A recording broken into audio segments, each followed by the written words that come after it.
If you guys take the time to do this during low tide, your surf fishing game will explode. It's honestly not that time consuming. It does take commitment though. You can do this before work, after work, on your lunch break. If you commit to this practice, I promise you, your surf fishing game will improve. This is not the most glamorous part of surf fishing, but it is a necessity. Scouting. Scouting during low tide is an excellent way to find this beach structure, guys. I mean, there's no other better way. The water's low, everything's showing itself. On a stiff north wind flat day, you'll even see fish swimming. For 2025, guys, commit yourself to more scouting. Sometimes I don't even bring a rod with me. Why? Because I don't want to get distracted. I've found in the past, if I bring a rod, a lot of times I set up and just start fishing. You really want to commit yourself just to observation. I know it's hard to come out here without any gear, guys, but I guarantee you, you're going to be a lot more observant without the distraction. And then what I'll do is, once I find a spot that I feel is going to produce fish, I'll come back to that spot with my gear. I'll come back to that spot when I think there's going to be fish activity, usually sun up or sundown. You'll really get a lay of the land and know what's out there, preparing yourself for unplanned elements. Stay tuned to the end of the video where I share with you one of the most important things to look at during a scouting session. So when I come out here scouting, guys, during low tide, there's three main things I'm looking for. At the top of my list is water clarity. Water clarity will tell me a ton on how to prepare for an upcoming trip. Is it going to be catfishing? Is it so clear that these guys are going to shy away from floats? Do I need to go darker or lighter? When we have a darker water and it's choppy, there could be reds around. Knowing the water clarity before I go fishing will give me a good idea of how to plan.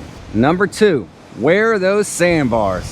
This is why we scout during low tide, guys. We can find all this structure. And on this day, it was absolutely everywhere. So much can change, guys, week to week, sometimes even day to day. You could be tearing up fish in a certain spot. We get some stiff wind coming through, a lot of current, a lot of wave chop. 2 to 3 days later, you can come back to that same spot and it can completely be changed. Either a sandbar is completely gone or a new one has formed. Looking for spots like this where water is moving in different directions. And number three, life. Do I see any signs of life on the beach that I'm scouting? Are there birds on the shoreline? Do I see anything diving out deep? Dolphins. Dolphins will tell you a lot, guys. There's a misconception with dolphins. Like when you see dolphins, you gotta move. Dolphins are there for a reason, guys. There's bait. And these fish that these dolphins are after, they're not running to like Pensacola. They're finding the next sandbar to hide. So I don't run from the dolphins. I stay put and strategically place my lines. Think like a fish. Where would I hide if there's a predator after me? This first lip off the sandbar is a great hiding spot. All the lips lining this major bar here. On top of the bar where the dolphins can't swim. Those are great hiding spots for a 2-pound pompano. Am I spotted any sand flea pods? Sand fleas or even coquina clams this time of year. If you can find life, more than likely you're gonna find fish. So I scouted this exact spot 3 days ago. We've had low tide in the AM, so it's easy for me to get out here and do this. I found this beautiful spot here, guys, with a lot of structure. There's a lot of life around. The water was a bit cleaner 72 hours ago. I got a major point there with a super close bar. Water's pushing in different directions. I got a deep hole next to it. It cuts out to the main bar and then dumps again into some major deep water up front. We have all kind of ruckus going on in front of this. We run into another point, and then there's another deep hole on the other side of that fisherman there that runs into a third point. That's a lot of different structure, guys. There were birds around. I was finding picked coquina clams everywhere. Everything told me that this would be a good spot to fish. So that afternoon, I packed it up with Thunder. We came down here to check the spot out, and these were the results. Nice! Sand spike! Get in the sand spike. That was a good cast, dude. Tighten it down a little bit.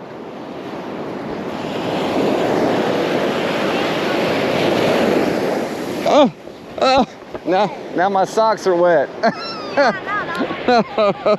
There we go.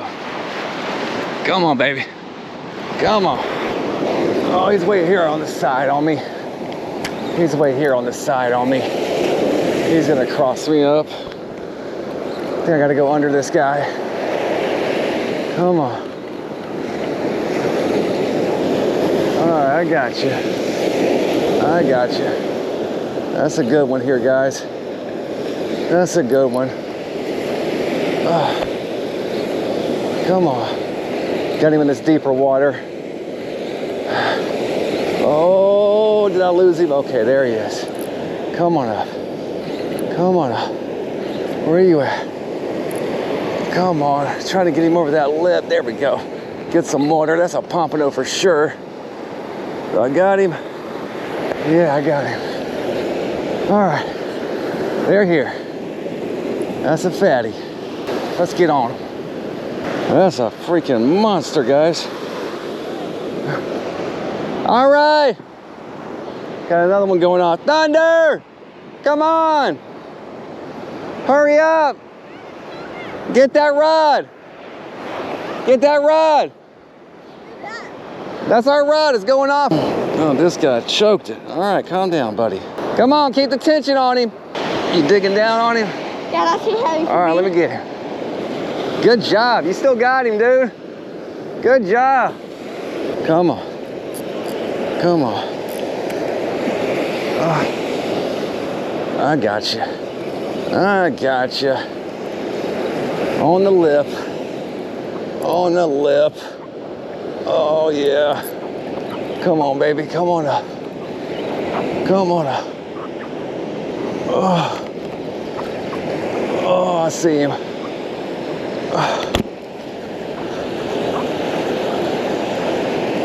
Come on. Come on. Come on. Come on. Come on. Come on. Got him. Man, these lips are wearing on me. That's another good one. Get back, Fred. Oh, yeah, baby. Both on the float hooks. Surf Pro tackle. I lost my partner. He's back to chasing birds. I got him about midway out. Yeah, about midway out. From here to the bar on salted shrimp. That's what you have? Yeah, you got some? Yeah, I only have shrimp. But Okay. I'm using Dr. Juice too. Oh, yeah. Yeah. Yeah. About midway out. I was throwing them all deep in the beginning, and I pulled a couple lines in. That's where they came. So they're like right there in front of that first whitewash. All right. I took a suggestion from my buddy Rick. Rick was out here yesterday. He told me to use the bait thread because his shrimp was getting knocked off fairly quickly. So thanks for the tip, Rick. I brought some thread with me, and those are the two rods that I threaded. Coincidence or not, those are the two rods that we caught fish on. So we're gonna keep doing that. Good to have a network, guys. Rick came by the shop yesterday. I told him about this spot. I'd gone scouting yesterday. I found this little spot. Rick was actually heading in a different direction, but he decided to come check it out. He started texting me within 45 minutes, and he was slaying them. So we know we got us a hot spot. It's 2 days in a row catching pompano here. He let me know what bait he was using, how he was presenting. He told me out deep, but today I'm catching them up close. I've been here about a half an hour, and I had them all out deep. I wasn't getting anything. So I brought them in, and I started getting hit. They're gonna run different. Guys, the first school that comes by for you could be out deep, and 30 minutes later, that second school could be right at your feet. You never really know. It's really important to stagger out your lines, guys. Now right now, because I caught two in the same spot, I'm gonna do that again. I believe it's been too long, so I think that school is gone. But we'll see what the next one does. And I'm gonna go ahead and adjust these other lines and stagger these guys. Go, he's on, buddy, yeah! He's using regular shrimp, guys, and he's dabbing it with the Dr. Juice, the Salt Strong. So he's dabbing his frozen shrimp with the Boom Boom Juice, guys. I talked about this in a recent little video that Dr. Juice, it gets advertised a lot, like to put on plastics and things like that, but I put it on everything. I'll dab it on my floats, on my sinkers. When it gets on my fingers, I rub my line with it. It's just a good attractant. Go ahead and put one more down here. Try not to get close to this other fisherman. Bleed these fish out. All right, let's get the knife. Yeah. Don't touch the top part. There's one of them there, guys. Nice size. Let's go ahead and get a measure on him. This guy's right at 15 inches to the fork, nice and fat. Our second one, he seems a little skinny. He's the same measurement. No, he's around 14. He's right at 14, a little bit skinnier. So look, stick it in there and push down. Push, there you go. You got him. Wow. How'd that feel? That's kind of disturbing. Are we on? Yeah, we're on. We're on. He's there. He's there. I think we're crossed up. All right, what are we doing here? Over? Yeah. Okay. Come on, baby. Come on. Come on up. I see you. Oh, yeah. Nice. We are on them today, guys. On another float hook. That's the glow white there. There we go, guys. On that fish gum, the glow white float hook, Surf Pro tackle. Number 3 in the box. Same rod, Thunder. Same rod. Come on, come on. Where's he at? There he is. There he is. We got him. Huh? Yeah. He's taking us down the beach.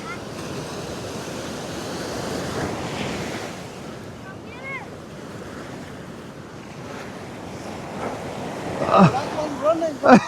That'll be a big one. Come on, baby. Oh, yeah. Woo!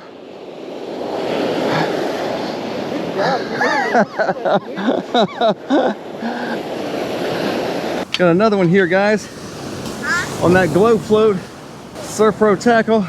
These are all the same size, but fat, man. These are fatties. I want to go ahead and stock the fridge.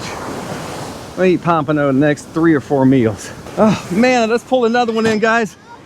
And this one's on here. Grab this one. Hold on. Yeah, hold on a second. All right, listen, I'm gonna put him right there. You protect him from Fred. Where you at? Where you at? Where you at? There he is, guys. There he is. This is gonna make number 5, I think, if we can land him. Oh yeah. We are on them today, guys. Come on up here. I can really put it on them with these reels, guys. These PC Fun 4000s. 26 pounds of drag. You give it a little quarter turn, and these guys aren't going anywhere. I lost him. I lost him. I felt him pop. Oh, I was playing with him too much. That was a good one. Man, Thunder. So we have this small gap between my spread and our neighbors here, and we're both being polite and not filling that in. But I'm catching most of these fish down here on my last rod. I guarantee you, if we get a couple over there, there's gonna be more. Come on, baby, one more. One more. This guy looks like he's buried. You can tell when your sinker's getting buried, guys. The tip of your rod will start looking like it's got a lot of weight on it. Whenever you see that, I go ahead and get them up, because if they stay under there too long, they're gonna bury too deep and you're gonna lose your sinker. Whenever you start seeing that rod tip look super heavy, like it's got a plastic bag on it or something, seaweed does that to your rods. If you ever fish with a lot of seaweed, you know how it pulls your rod down. I mean, it just looks like there's something heavy on the end of it. That's what it'll look like when your sinker's getting buried. Those are important things to stay aware of, guys, to save yourself money with tackle, and also the Gulf. The less lead that we can leave behind in the Gulf, the better. It's gonna happen. I mean, it's just part of the game, but any chance that I see that I can combat it, I will, even if that means me having to pull up the rod and recast it. Come on, baby, one more. One more. We've only lost one. That was the one that was on top of the bar. Usually, I'll find big fish on top of the bar. We might have had a beastly on. I'll put this ninja to work. Oh yeah. Oh yeah. All right, we're down to a 3-rod spread. All right, Yep. watch out. Ugh, that's a lot of blood, all right. All right, how many we got? 1. Can I kill them? You watch Fred. Huh? Is Fred coming up behind me? No. 2. Can I kill them? You kill the last one. 3, 4, 5. Nice. Yeah, 5. We just need one more for that. Yep.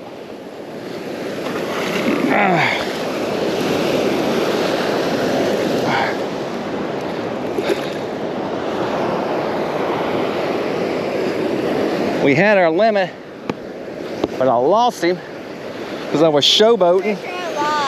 All right, we got a little bit of daylight left, guys. I think I'm going to use that to go back to the shop and clean these fish. So we'll go get these guys cleaned up. Who? You know what my fire looks like under that? Nobody does. All right, we're eating Pompano tonight, bro. And here's the bonus, guys. An extremely important detail to look for while you're scouting for your next trip: seaweed. If you're seeing a ton of seaweed washed up on the beach, if you're throwing a line out and you're pulling in grass, depending on the severity of it, I'm gonna avoid that beach with all cost. In my opinion, seaweed's the #1 killer that'll shut down a trip. There's some seaweed that's manageable, meaning you're gonna get some on your lines, it's gonna be a bit of a nuisance, but it's fishable. And there's other times where we just get mounds of sargassum or that June grass, which makes it impossible to hold lines. So if you haven't scouted and you get up, let's say Saturday morning to go fish, you get on the beach, you're ready to go, you throw your first line in and it gets way down, that beach is unfishable and now you've wasted an hour of your morning. Seaweed, guys, uber important. It's important to put in the time, guys. It's not the most glamorous part of surf fishing, but it is necessary. It's necessary if you want to increase your hookup rate when you go fishing.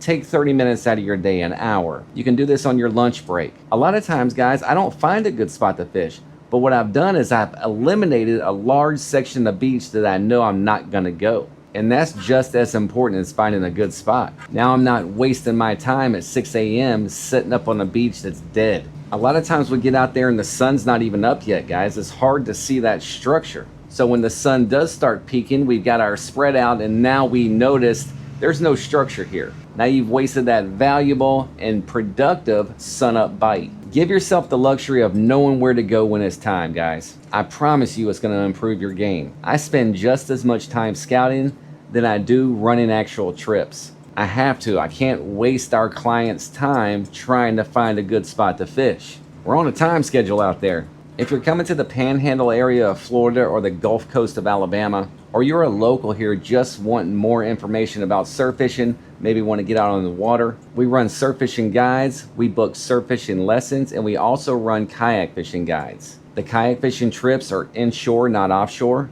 and we're mostly targeting reds, speckled trout, and flounder. We can catch those year-round here in Perdido Key. The surf fishing side, the Gulf of Mexico, changes season to season. Right now we have a strong pompano bite, a strong bluefish bite, and there's some huge black drum around.